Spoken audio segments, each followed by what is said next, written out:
Anne Forrest with Equestrian Imports.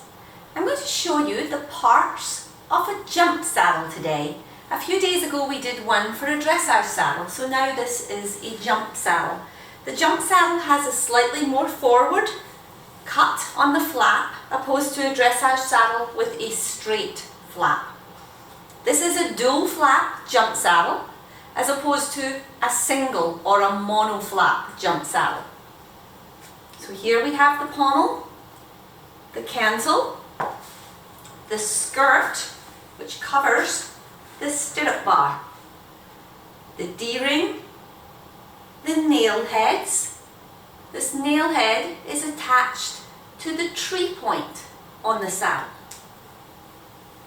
To measure your saddle, you measure from the centre of the nail head to the centre of the cantle.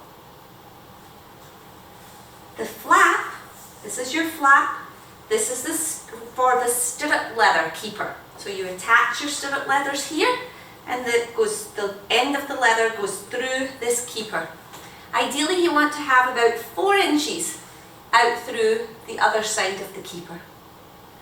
When the rider's leg sits on the flap, ideally the bottom of the flap should come halfway down the calf muscle on the rider's leg when they have the proper length of stirrups. This little piece on the bottom is to protect the bottom of the flap. This particular saddle has calf skin leather, and this is protecting the leather from the rider's calf or the stirrup leather rubbing and wearing a hole through this.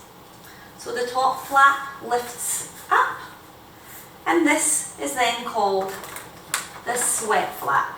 So this would be the sweat flap. This is the front knee block.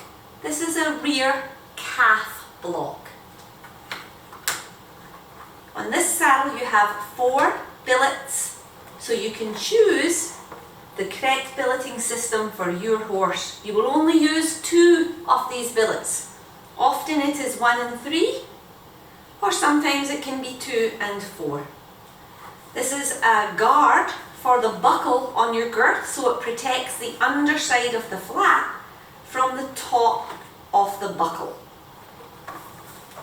This is the knee patch, and then this is the panel. So this is the part that sits on the horse. And the underside of the saddle, you can see this is the channel between the panels, or the gullet. Sometimes it can be called the gullet, and this would be the gullet lining. Panel, front, middle, rear of the panel. Underside of the sweat flap on this particular saddle, the serial number is on the underside of the sweat flap.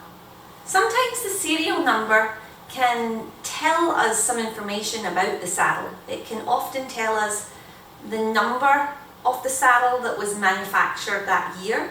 In this particular brand, it can tell you the month and the year of production. This particular saddle has wool flocking, so you can have a wool flock panel, or you could have foam or latex. This saddle has no rear seam on the panel.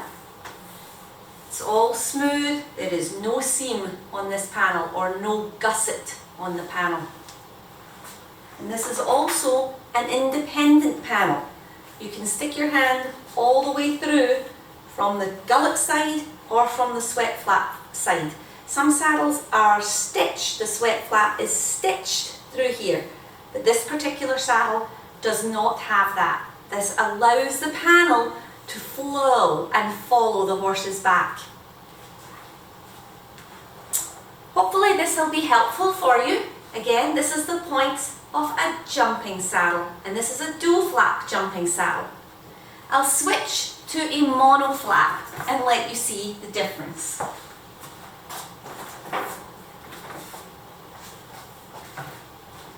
So the mono flap, you can clearly see, only has 1 flap.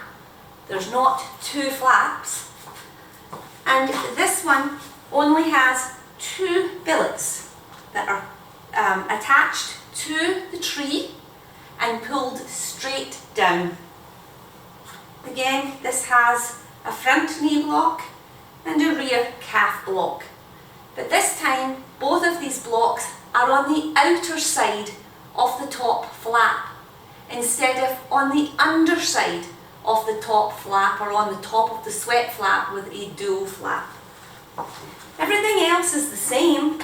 Pommel, cantle, skirt, flap, stirrup, leather keeper, nail head. There should be a D-ring in here. You can use a D-ring to attach a breastplate or a bucking strap or different straps like that.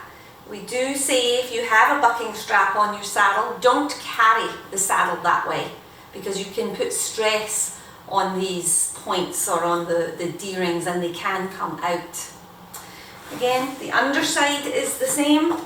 It does take a short girth on this saddle, not a long girth. And the panels again, exactly the same underneath.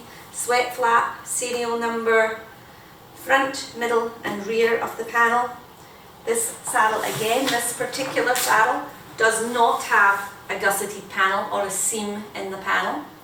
And when you're attaching the girth for this saddle, you'll use, could be called a short girth, or essentially it's the same as a dressage girth because a dressage saddle has long billets as opposed to short billets. Again, you like to have a full hand, 4 to 6 inches from the bottom of the flap to the top of the buckle on the girth when the girth is fully tightened. So I think that's it for today. That gives you some more things to think about and some more parts to have learned. Have a great day. Thanks.